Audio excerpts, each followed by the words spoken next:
अंश अपनी perfect figure का शो ऑफ कर रहा था और उसे बिना शर्ट के देखकर सोना के गाल शर्म से लाल हो गए थे। अंश मुस्कुराया और धीरे धीरे उसके ऊपर झुकने लगा।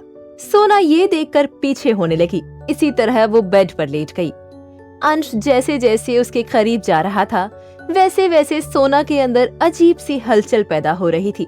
उसने कस के अपनी आंखें बंद कर ली जब अंश की सांसें उसके चेहरे पर महसूस होने लगी। अंश ने उसे ऐसे देखा तो उसने उसकी नाक को टच किया, जिससे सोना की आंखें खुल गईं। उसने अंश की आंखों में शरारत देखी। अंश ने उसे आई विंक की और तकिए के पास रखे टॉवल को उठाकर वॉशरूम में चला गया। सोना हैरानी से उसे जाते हुए देखने लगी। इस हिटलर ने उसे फिर से परेशान किया। सोना ने खुद को नॉर्मल किया और कपड़े ठीक करते हुए बेड पर अच्छे से बैठ गई। अभी अंश को वॉशरूम में गए हुए कुछ ही वक्त हुआ था कि सोना को उसके चिल्लाने की आवाज आई, बीवी, बीवी। अंश इतनी जोर से चिल्ला रहा था कि उसकी आवाज बाहर बैठे सब लोग सुन सकते थे। सोना जल्दी से दरवाजे के पास गई। उसने दरवाजे को खटखटाते हुए कहा, क्या हुआ मिस्टर रायजादा, कुछ चाहिए क्या? अंश ने कहा, हाँ, मुझे यहाँ कुछ समझ नहीं आ रहा है। पानी बहुत ठंडा है, ये गीजर ऑन नहीं हो रहा है। उसने एक साथ सब कुछ कह दिया। सोना उसकी बात सुनकर सोच में पड़ गई। कुछ देर पहले ही तो वो नहाई थी, तब तो सब ठीक था। अब अचानक से क्या हो गया? सोना ने कहा, ठीक है, आप बाहर आइए, हम देखते हैं। अंश ने ये सुना और दरवाजा खोलकर बाहर आ गया। उसकी कमर पर सिर्फ एक टॉवल था और उसके बाल थोड़े गीले थे। सोना उसे बिना देखे ही जल्दी से बाथरूम में घुस गई। ये देखकर अंश के होठों पर तिरछी स्माइल आ गई। सोना अंदर जाकर गीजर को देखने लगी। उसने उसे ऑन करके देखा तो वो ऑन हो गया। ये देखकर वो हैरान हो गई। उसने कहा, क्या ये उनके लिए इतना मुश्किल था? तभी अचानक से उसे महसूस हुआ कि कोई उसके पीछे आ गया। वो बाथरूम अंश के घर के बाथरूम से बहुत छोटा था, इसलिए किसी दूसरे इंसान के भी उसमें आने से जगह कम हो गई थी। वो जल्दी से पीछे मुड़ गई। उसके सामने अंश अपने दोनों हाथ कमर पर रखकर तिरछे स्माइल के साथ उसे देख रहा था। सोना आंखें छोटी करके उसे देखते हुए बिना कुछ बोले उसके साइड से जाने लगी तो अंश उसके सामने आ गया। सोना दूसरी तरफ जाने लगी। अंश एक बार फिर से उसके सामने आ गया। सोना उसे घूरने लगी। सोना बोली, मिस्टर रायजादा, ये क्या हरकत है? हटिए हमारे सामने से। कहते हुए वो उसके दूसरे साइड से जाने लगी, लेकिन अंश ने उसके सामने से हटने की बजाय उसकी कमर को पकड़कर उसे दीवार से लगा दिया। सोना हैरानी से उसे देखने लगी। अंश के उसके इतने करीब होने से उसका दिल तेजी से धड़क उठा। उसने हकलाते हुए कहा, अंश, ये आप क्या कर रहे हैं? अंश उसके चेहरे पर आ रहे बालों को साइड करते हुए सिड्यूसिंग टोन में बोला, वही जो सुबह अधूरा रह गया था, मुझे तुम्हारे साथ शावर लेना है। सोना एक बार फिर से उसे हैरानी से देखने लगी। क्या ये जो उसने उसे धक्का दिया था उसका बदला था? उसके मुंह से धीरे से निकला, शावर? आप पागल हो गए हैं, हटिए सामने से। कहते हुए उसने अंश के हाथ को अपने कमर से हटाना चाहा। अंश ने नहीं में सर हिलाया और उसने उसे खुद से चिपका लिया। सोना अपने पंजों पर खड़ी हो गई।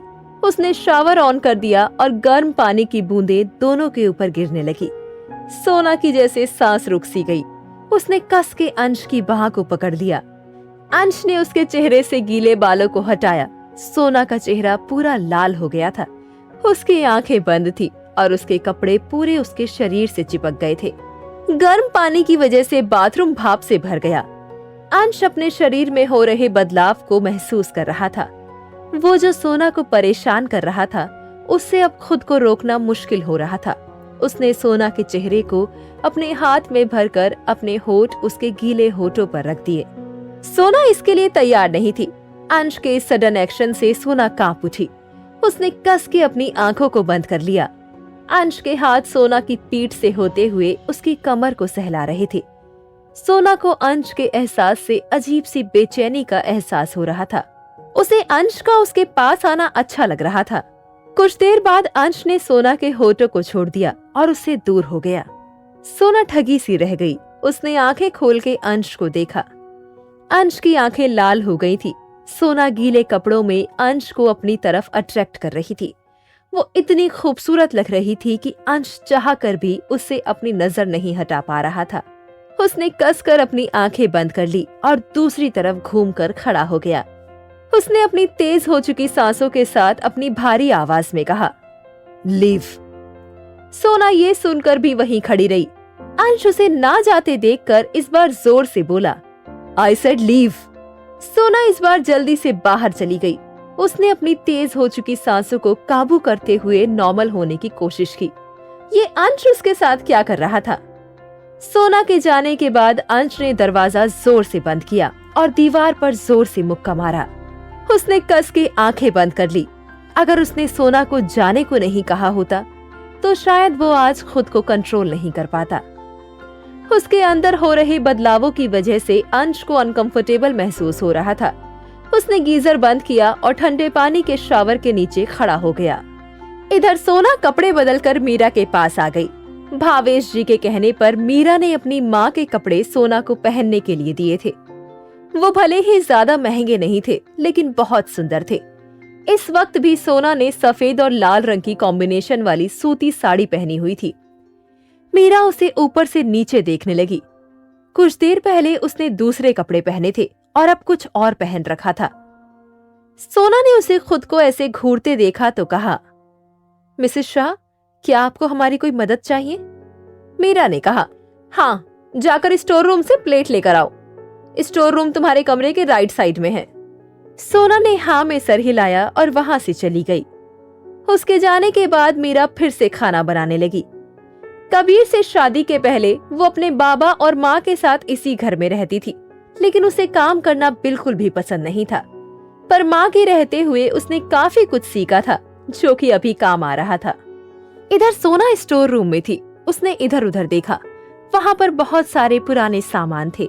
उसने एक पुरानी लकड़ी की अलमारी खोली तो उसे वहाँ पर प्लेट्स नजर आई। वो उसे निकाल कर साइड में रखते हुए कबर्ड बंद करने को थी कि उसकी नजर एक एल्बम पर पड़ी, जो कि काफी पुरानी थी। उसने कहा, ये क्या है? उसने उसे उठाया और उसे उलट पुलट कर देखने लगी। उसने उसे खोला तो सबसे पहले उसे वहाँ पर उसकी माँ और मीरा की फोटो दिखाई दी, जिसमें दोनों कॉलेज के बाहर खड़े थे। सोना की माँ बहुत खूबसूरत थी। उसकी आंखों को देखते हुए सोना ने पाया कि उसकी आंखें बिल्कुल उसकी माँ की तरह हैं। उसने अपनी माँ की फोटो पर हाथ फेरा और मुस्कुराई। उसने दूसरी फोटो देखी। दूसरे में भी वो मीरा के साथ थी। ऐसी ही कई सारी फोटो थी जिसमें मीरा और सोना की माँ एक साथ थी। उसे देखते हुए सोना इमोशनल हो गई। वो अभी उन्हें देख ही रही थी कि मीरा स्टोर रूम में आते हुए बोली, क्या तुम्हें प्लेट्स नहीं मिल रही हैं? ये कहते हुए उसकी नजर सोना के हाथ में रखे एल्बम पर पड़ी। उसने उसे ले लिया और कहा, तुम इसे क्यों देख रही हो? मैंने तुम्हें प्लेट्स लेने भेजा था, ना कि इसे देखने के लिए। ये कहते हुए उसने एल्बम को वापस से अलमारी में रखा और उसे बंद करके प्लेट्स लेकर जाने लगी। तो सोना ने कहा, आप और माँ बहुत अच्छी बेस्ट फ्रेंड्स थी ना? मीरा ने ये सुना और उसके कदम रुक गए। उसने पलटकर सोना को देखा और कहा, हाँ तो? सोना ने कहा, तो फिर आपने माँ के जाने के कुछ ही दिनों बाद मेरे पापा से शादी क्यों की? क्या आपको उनके जाने का दुख नहीं हुआ? मीरा ने ये सुना और उसके पास आते हुए बोली, तुम ये बात जाकर अपने पापा से क्यों नहीं पूछती सोना? तुम्हारे पापा आए थे मेरे पास शादी का प्रपोजल लेकर, मैं उनके पास नहीं गई थी। सोना ने अपनी लाल आंखों से उसे देखा। मीरा उसे देखते हुए वहां से चली गई। सोना ने अपने आंसू साफ किए और अलमारी से वो एल्बम वापस से निकालकर उसे ले गई। सोना कमरे में आई। उसने एल्बम को बेड पर रखा और उसे देखने जा ही रही थी कि अंश बाथरूम से टॉवल में बाहर आया। सोना ने उसे देखा और एल्बम को तकिए के नीचे छुपा दिया और जल्दी से कमरे से बाहर चली गई। अंश ने उसे घूर कर देखा। उसने बेड पर से अपना फोन लिया और किसी को कॉल किया। कुछ देर बाद दरवाजे पर दस्तक हुई तो अंश ने दरवाजा खोला। उसके सामने एक गार्ड हाथ में बैग लेकर खड़ा था। अंश ने उसके हाथ से बैग लिया। उस बैग में घर में पहनने वाले उसके कपड़े थे। कुछ देर बाद वो कमरे से बाहर आया। सब लोग डाइनिंग टेबल पर बैठ चुके थे। सोना आदित्य के पास बैठी थी। अंश आकर उसकी दूसरी तरफ वाली कुर्सी पर बैठ गया। तभी मीरा ने अंश की प्लेट में खाना सर्व किया। सोना ने खाने को देखा और फिर अंश को देखने लगी। जो कि खाने को ही देख रहा था। खाने में भिंडी की सब्जी, रोटी और दाल थी। मीरा ने उसे ऐसे खाने को घूरते देखा तो कहा, क्या हुआ रायजादा साहब, क्या हमारे घर का खाना पसंद नहीं आया? वो कह ही रही थी कि कबीर ने उसका हाथ पकड़कर उसे कुछ भी कहने से रोक दिया। अंश उसके सवाल में छुपे ताने को फील कर पा रहा था। सोना कुर्सी से खड़ी होते हुए बोली, हम दूसरा खाना बनाकर लाते हैं। वो जाने लगी तो अंश ने उसका हाथ पकड़कर रोकते हुए कहा, मैं ये खा लूंगा। कबीर ने कहा, अगर आपको ये खाना पसंद नहीं आ रहा है तो मेरा दूसरा बना देगी रायजादा साहब, आपको ये। वो कह ही रहे थे कि अंश ने बीच में कहा, कोई बात नहीं, मैं खा लूंगा। कबीर ने फिर कुछ नहीं कहा। सोना ने अंश को देखा और वापस से कुर्सी पर बैठ गई। सब खाना खाने लगे। अंश ने खाने का एक निवाला लिया और उसे जैसे ही अपने मुंह में डाला, उसे तेज जलन का एहसास हुआ। सोना ने उसे देखा और वो उसके लिए परेशान हो गई, क्योंकि अंश कभी भी इतना तीखा नहीं खाता था। लेकिन अंश ने अपनी जलन को छुपाया और खाना खाने लगा। कबीर बहुत देर से अंश से बातें करना चाह रहा था, लेकिन उसे समझ नहीं आ रहा था कि वो बात कहां से शुरू करे। उसे झिझकते देखकर अंश ने कहा, मिस्टर शाह, तो आपने क्या फैसला किया?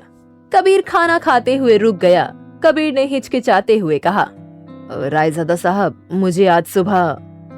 वो कह ही रहा था कि अंश ने कहा, आप मुझे मेरे नाम से बुला सकते हैं मिस्टर शाह, आपको फॉर्मेलिटी करने की जरूरत नहीं है। आफ्टर ऑल मैं आपकी बेटी का पति हूँ। उसकी बात सुनकर सोना उसे देखने लगी। फैमिली और फ्रेंड्स के अलावा और बहुत कम ही लोग हैं जो अंश को उसके नाम से बुलाते हैं। कबीर को समझ नहीं आ रहा था कि वो आगे क्या बोले। उसने हिचकिचाते हुए कहा, मैं आपको आपके नाम से कैसे बुला सकता हूँ? अंश इस बार कुछ भी नहीं बोला। कबीर ने कहा, सुबह जो आपने कहा था उसके बारे में मैंने बहुत सोचा और मैंने फैसला किया है कि मैं तैयार हूँ। अंश इतना अच्छा क्यों बिहेव कर रहा है? आखिर क्या करना चाहता है अंश? जानने के लिए सुनते रहिए फोर्स्ड वाइफ, सिर्फ पॉकेट एफएम पर। अंश ने कबीर की